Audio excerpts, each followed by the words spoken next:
It only needs to be half a degree out and you've got gaps in your architrave, and I don't like that. I never like to assume that this is already preset. For the sake of a quick check, it'd save you a lot of trouble. I put it up to my margins. That is absolutely spot on. That's nice and tight.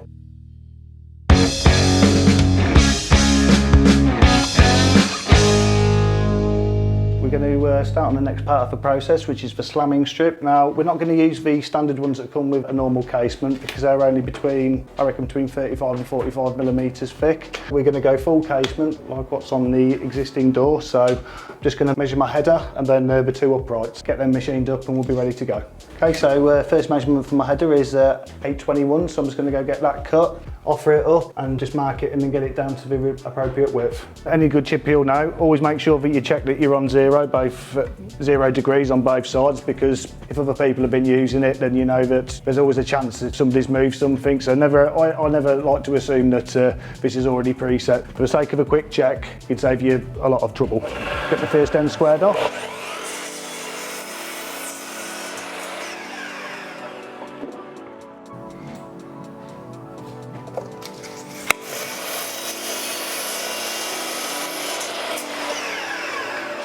Okay, so let's offer that up and see how it looks.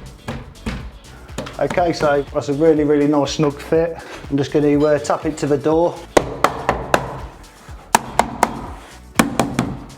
Now when I'm doing these, what I always like to do, if you look under here, I like to leave just a hairline gap all the way along. Now the reason I do this, because I need to make allowances for when we're painting and decorating. By the time you've got primer, undercoat, 2 to 3 layers of gloss, it's minimal. But what it does, it just allows for that so that you're not having to plane anything off or sand anything down after the fact. So just a little tip, just a lot of people do that.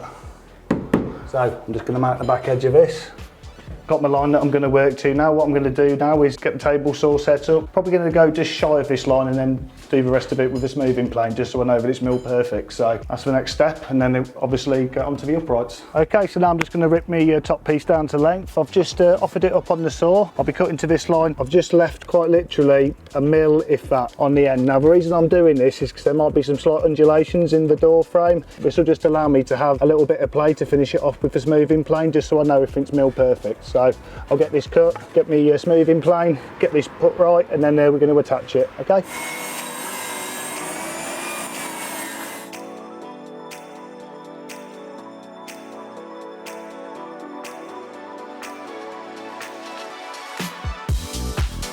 So I'm going to offer this up, tap it flush and just make sure everything's closing right and onto the upright. So usual run under my hammer just to... That's looking pretty good. And that's just where I want it. Still got my hairline gap all the way along. So that's ready just to get a couple of panel pins in, just to secure it. And then, like I say, onto the uprights. So we're looking at 2022. Would you believe it's 2022 again? So get them two cut and do the exact same thing. Offer it up, make sure you gap, scribe down the back edge of it through the table saw, plane it up. That's the slamming strip all completed. Probably going to put a couple of extra panel pins in, go in the middle again, and then have a good, at least, I reckon a good 10-15 fixings in each side for this, because we don't want it going anywhere, and because it's such a small head, it's not going to be a big issue to decorate. So it's probably a little bit of overkill for what some people would like to see, but always better to have too much than too little, I think.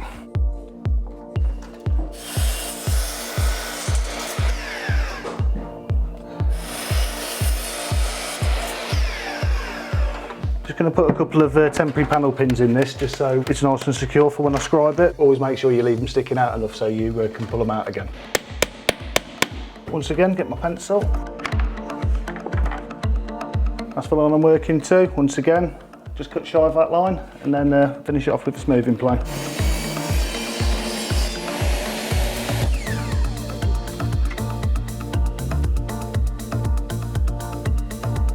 Okay, that's looking pretty good, so we'll go upstairs, get that offered up and get it tacked on. Nice one.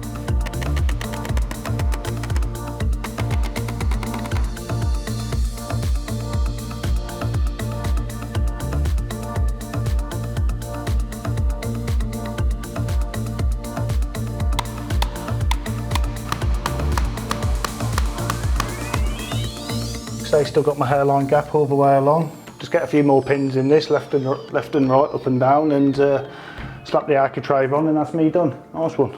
Okay, so now it's time for the architrave. So this is the final leg of the journey, if you like. What I'm going to do is I'm going to mark a 10mm shadow line, as you can see on what we've already got. That's 10mm. So I'm going to replicate that so it looks right all the way round. So first thing you do, get your combination square, set it to 10mm exactly, and start marking. There we go, one there. I like to mark it probably anywhere between 5 and 6 different places. It just gives me a constant guide, but I've seen it done on bigger sites where they just mark top and bottom. And sometimes, because this is softwood, when it comes from the joiner's shop, because we get all this stuff specially made, because it's, you know, so it's the correct stuff. As it dries out, it can undulate, it can twist, and this just gives you a good reference point, so you can make sure that your margins are bang on. Like I say, that's my way. Some people, I'm sure, just mark a line all the way down, but it's just the way I like to do it. First thing I'm going to do is I'm going to mark up where my corner needs to go. Now, what I like to do is just run my architrave closely in line with the marks that I've put on, because then it gives me just a good guide for what height it needs to be at, and it's just a case of marking it in line. Now what I always do is just do a little mark like that. I just stick as far as which way you're going to go. So I'm going to take that down, I'm going to go 45 degrees from this point on there, and I'm going to get the top piece on, and we'll see how it looks. Okay, so next what I'm going to do is I'm going to chop from this point here. I might go just a little bit this way past the line, just so it gives me, you know, half a mil of adjustment, just in case it needs it. So offer it up. I always like to start it with it further away from the mark.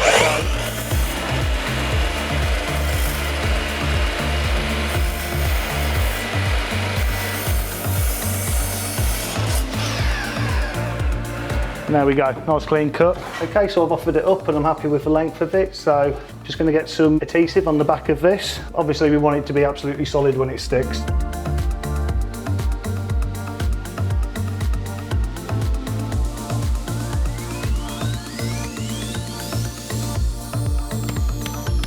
Another thing I like to do is when I'm nailing, start from the top, work my way down to the bottom. If it needs to be moved left or right, in or out, it's a lot easier than if you pin it top and bottom and then start trying to fight against the bow for timber.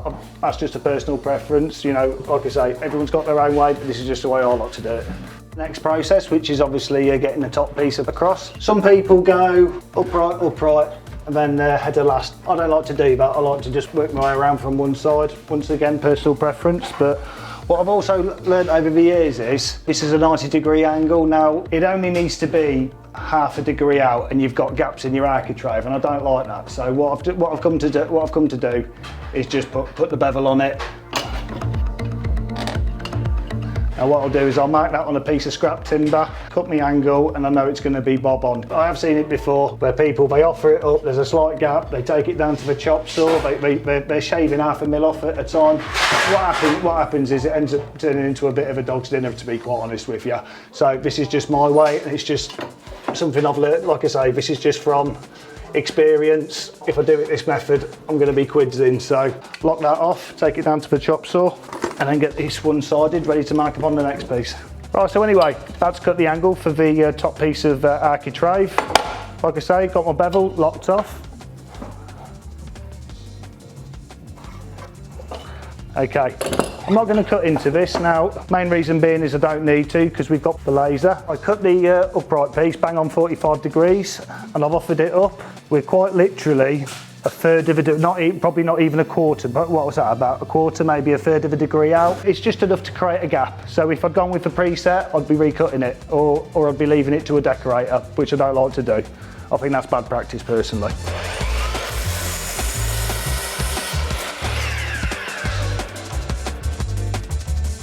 Okay, so we're going to go off of this up. Okay, so offered it up to my margins. That is absolutely spot on. That's nice and tight. Keep on checking it, making sure you're in the right position. And that's what we're going to do. So now we go back, we cut that on 45 degrees, offer it up once again, glue it. Probably put a pin or a screw into this corner just to make sure that it all lines through nice, because we don't want to be doing too much sanding in. Okay, so that's right to the line, so that's ready to dry fit and get glued on. Always offer it up dry. Make sure you're happy with the positioning of it. That's absolutely spot on, really happy with that. So let's get a bit of glue on here. You say don't worry if it oozes out, absolutely no problem with that at all.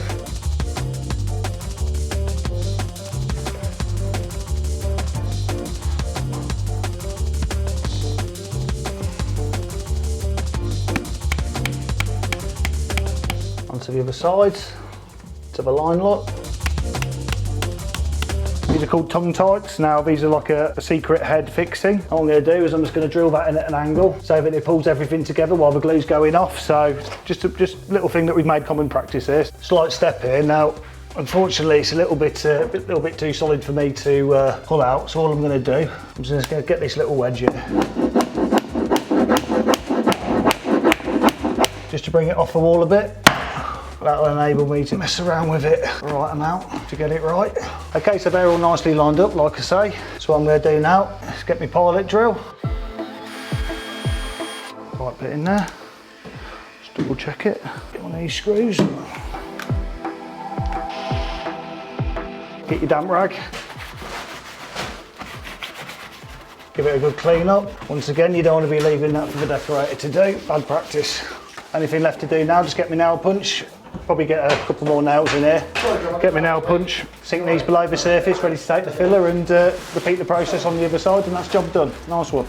Okay, so last piece of Architrave to install. So once again, we're going to use my bevel.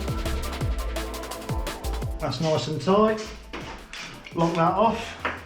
Get that marked up. Just make a note of how what the overall length needs to be. Okay, so we've got 2103. So we're going to get that cut, and that'll be the final stage of this door hang. So nice one. Right, so mark my angle on this scrap piece of wood here. I'm just going to use that as a guide so I can set my saw to the appropriate angle. Just walk the blade over just to make sure it's right.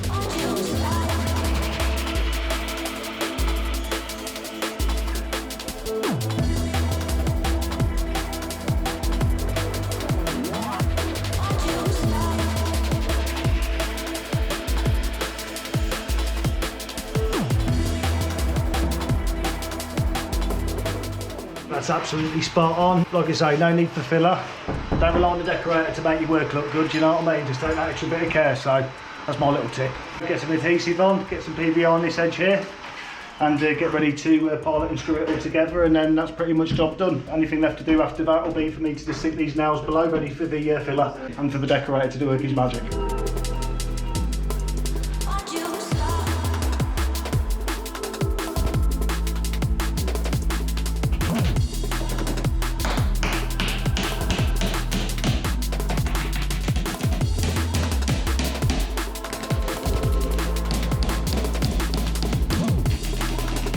This one's lining through really, really well, so I don't need to wedge it like I did the previous one.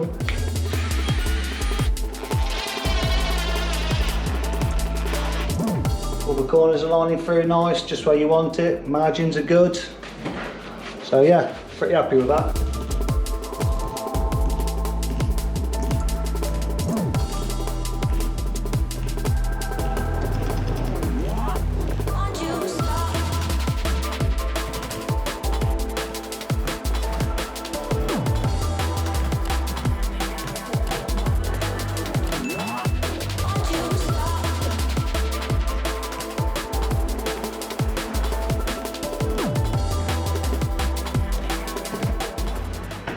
Beautiful.